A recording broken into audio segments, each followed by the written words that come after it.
Conversation with Africa is proudly brought to you by Old Mutual Botswana. Habari, Dumelang. Hello, Africa. Welcome to Conversation with Africa. It is the premiere of this show that unpacks the Pan-African conversation on Africa's integration, socio-economic matters, and trade. I'm excited to be your host as you join me in this Pan-African journey. In today's premiere episode, we host His Excellency Mohamed Shidea, who's the Kenya High Commissioner to Botswana and the SADC Plenipotentiary. Welcome, and do join me as we have these conversations.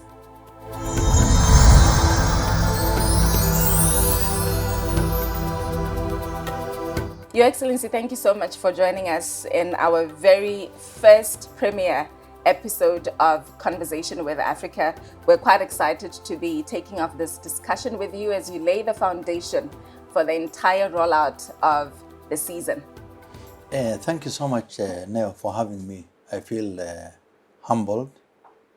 I feel privileged to be with you again in this conversation. Of course, our relations have been very good with our embassy.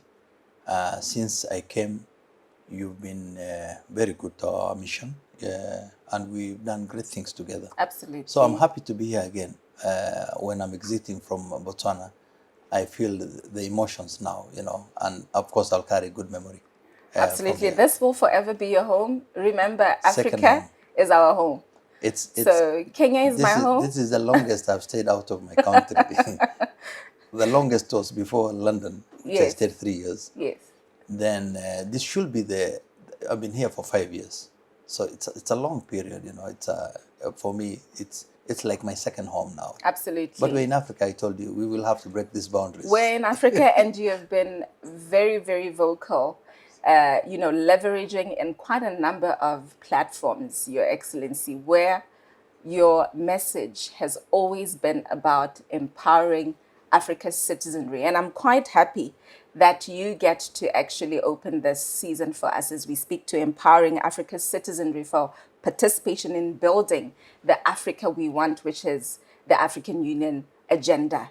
What are your views? How do we get to empower Africans? What are your views on that? Well, I think time has come for we Africans to think out of the box, to have a paradigm shift in our thinking and in our action. You see, the founding fathers, Kwame Nkrumah, Julius Nyerere, Sasaresta Khama, Jomo Kenyatta, and many other luminaries, they did their part. Yes. And they had their dreams of uniting Africa. At that time, people were looking at them, this was a very lofty idea, it's good, but is it implementable? Now reality has dawned on us. The reality is, in the global competitive world, Africa has no option other than uniting and doing business. The time of depending on aid from the West is long gone.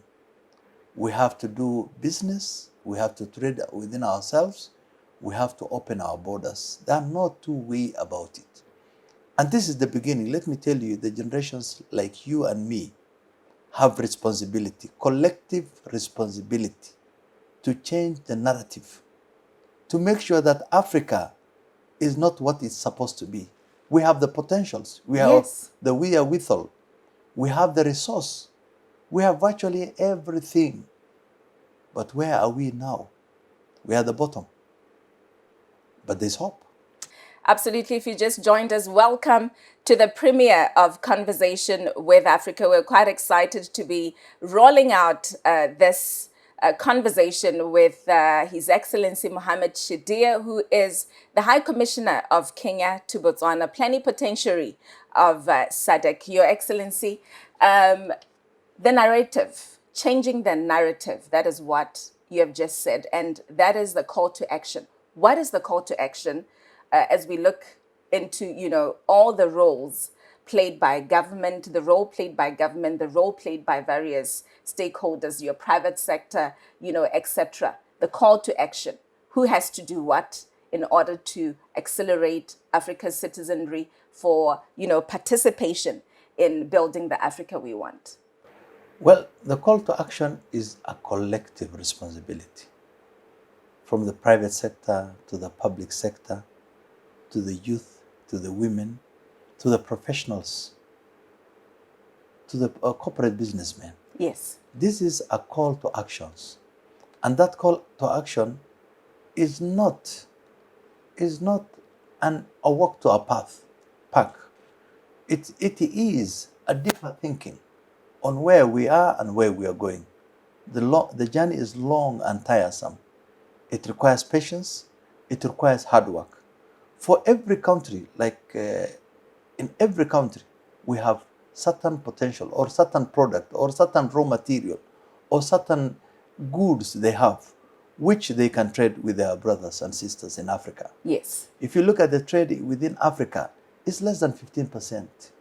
At some point, it was 2%. We have a population of 1.4 billion. In the next 20 years, Africa's population will be the highest in the globe. In another 20 years, it will be more than China and India put together. Yes. We will be half of the world population. And guess what? We will be having the youngest population and the most vibrant population. These young populations are in need of education, food, healthcare. There will be huge consumerism in Africa. We can trade ourselves. We are hampered by inward looking.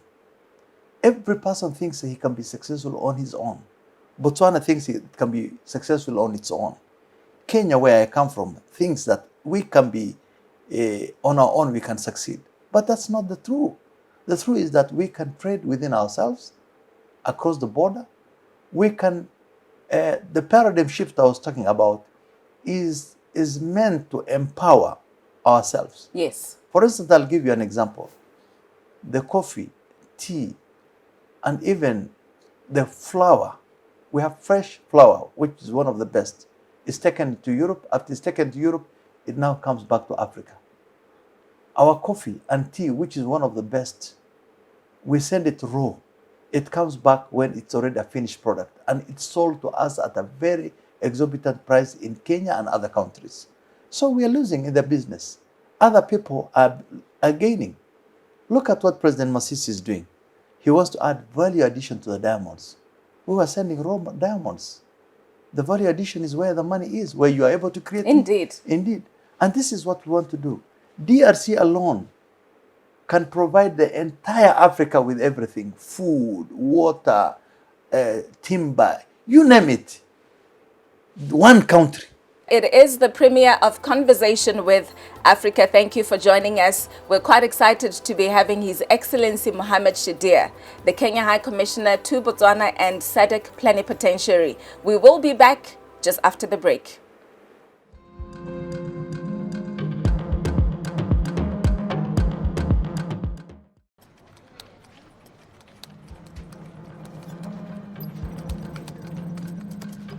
At Old Mutual, many aspects of your business growth are our business. From insurance for your employees so they can provide their loved ones with a secure future, to insurance that protects your business assets. Protect and sustain your employees and business with Old Mutual. Old Mutual, do great things every day.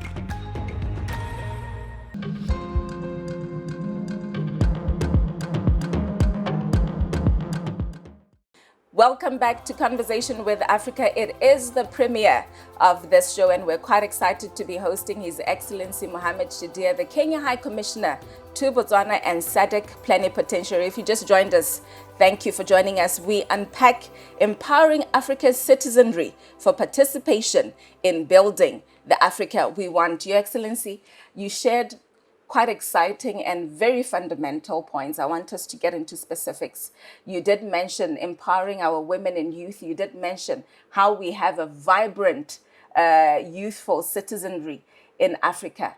How do we continue to empower these two groups in particular? I know that the African Union has been very focused in these two groups. There is a protocol that is coming up that is yet to be unleashed from the African Continental Free Trade Area Secretariat, the one that focuses particularly on women and youth. And speaking of youth, you were one of Africa's very youthful members of parliament.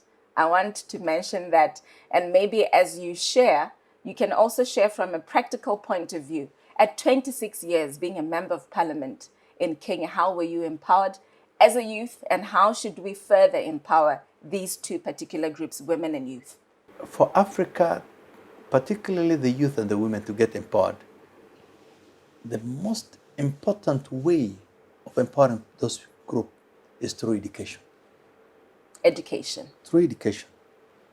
And secondly, a financial infrastructure where you can have, because not all of us will get jobs, through giving seeds money and to build the next entrepreneurs for Africa.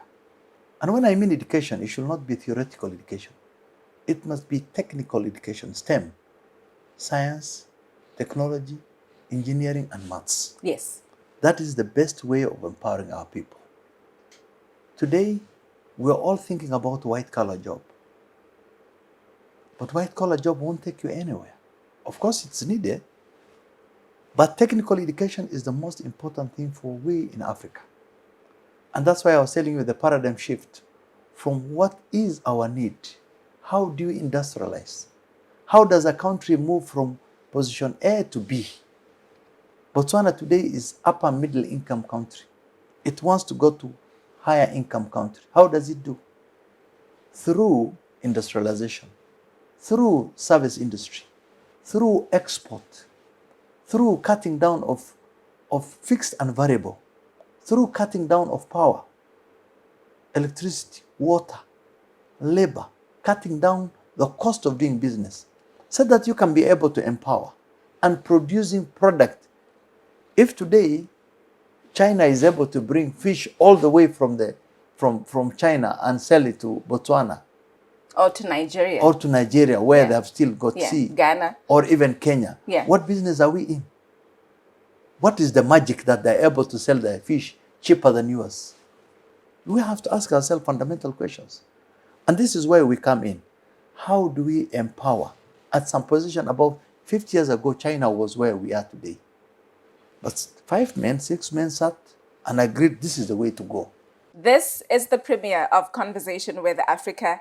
Our conversation is quite heated up. Thank you for joining us. We are speaking to empowering Africa's citizenry for participation in building the Africa we want. And we are joined by His Excellency Mohamed Shidea, who is the Kenya High Commissioner to Botswana and SADC Plenipotentiary. Sir, as we conclude, you mentioned very fundamental areas, and we cannot speak to empowering Africa's citizenry without actually speaking to, accountability, responsibility, and transparency. You did speak to, proper governance, ethics. Can we close with these 3 areas? Thank you so much. This is the elephant in the room. The elephant in the room.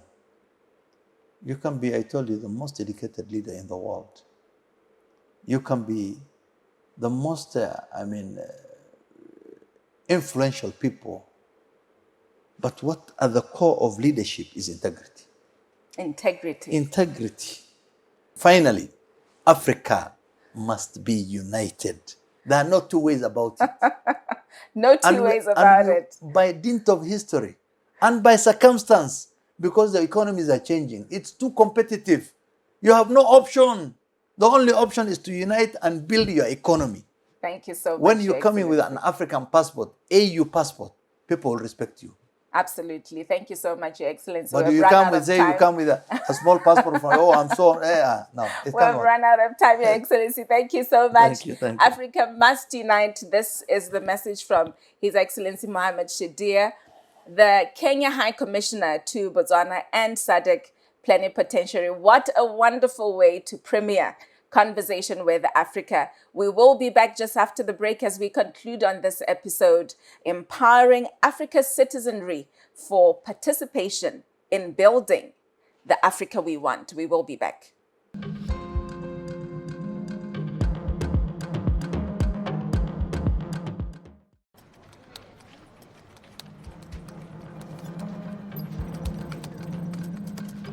At Old Mutual, many aspects of your business growth are our business. From insurance for your employees so they can provide their loved ones with a secure future, to insurance that protects your business assets.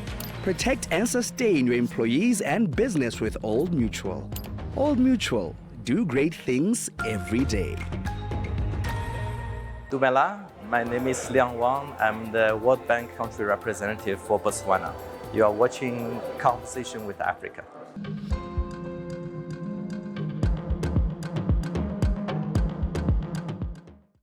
As African countries pursue more than trade opportunities, they will also require a dynamic private sector to play a role. Speaking of dynamic private sector, we visit one of the leading Pan-African insurance companies, Old Mutual Botswana.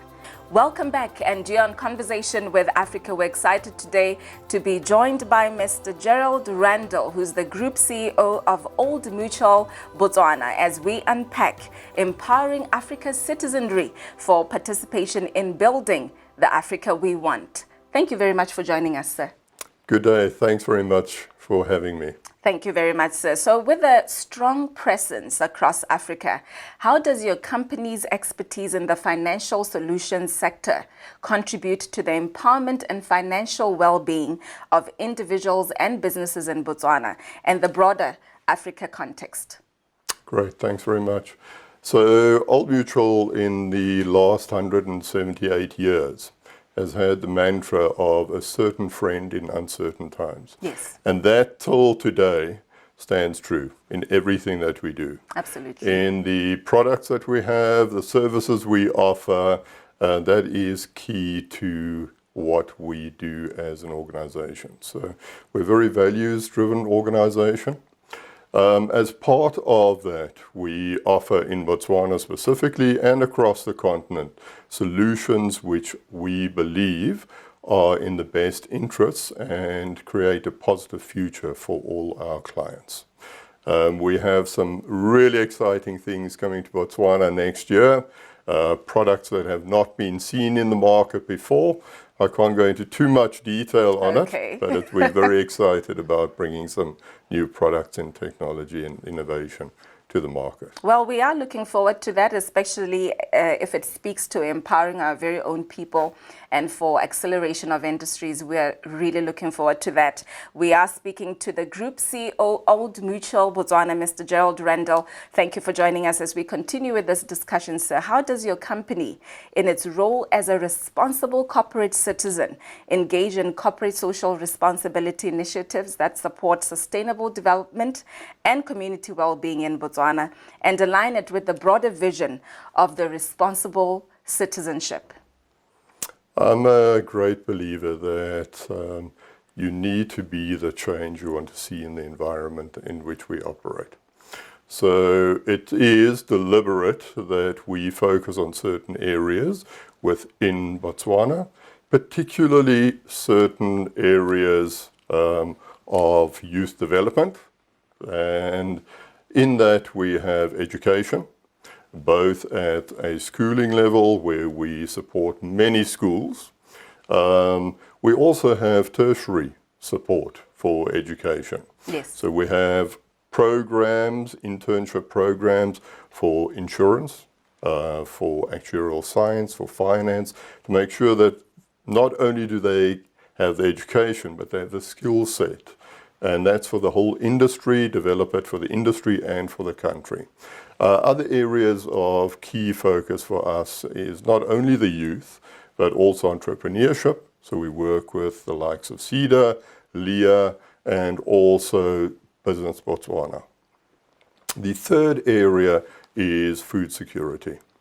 I think it all goes hand in hand. Absolutely. So we spend ongoing time in enabling certain food security, social development initiatives to help the youth, particularly those in outlying areas, and including orphanages also. Absolutely. It's quite refreshing to hear how expansive you are in order to, build the communities, and how active you are as a corporate citizen in ensuring that our communities are well built. So as a significant player in the financial industry, what is your company's commitment to fostering economic growth in Africa? And what role do you foresee your company playing in shaping the financial landscape of the continent in the future, especially as we build the Africa we want as tackled by African Union? Old Mutual's committed to Africa. Full commitment to enabling Africa. An area which we are very clear on is the lack of insurance and savings products in the hands of Africans, which enable both businesses but also the futures and the positive futures of our people in Africa. Financial literacy underpins that. The majority of individuals and companies that do not have solutions, either insurance or saving solutions, Yes. is actually based on the fact that they are not literate. They don't understand what is available and the benefits that that brings. So across the continent, we have financial literacy programs which we believe will fundamentally transform the continent. Once we have a demand for the products are available. They are being rebuilt constantly to make sure that they are suited to the specific markets, whether that is a vendor on the street to a large corporate. So in conjunction with the literacy, having the right products and the service platforms available. So it has been quite a pleasure having you in our show today, and thank you so much for giving us time. No, thanks very much. Thanks for having me.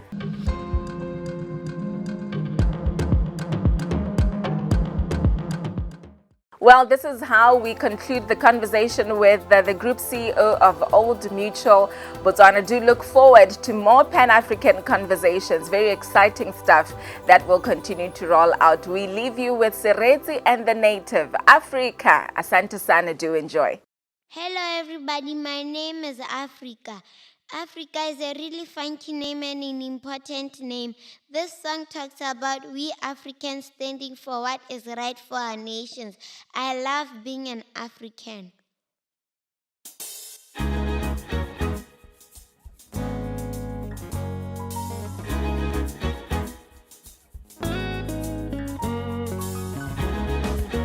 Ke go bona ke ipona wa mpona re bana ba mala o bone nyana lwa wabo bone tsetsetsela o bone nyana lwa wabo bone tsetsetsela ke wena isago ke wena tswelo pele ke wena isago mantsunyana ke bona tsolofelo matlong a gago ke bona thobo kholo torong.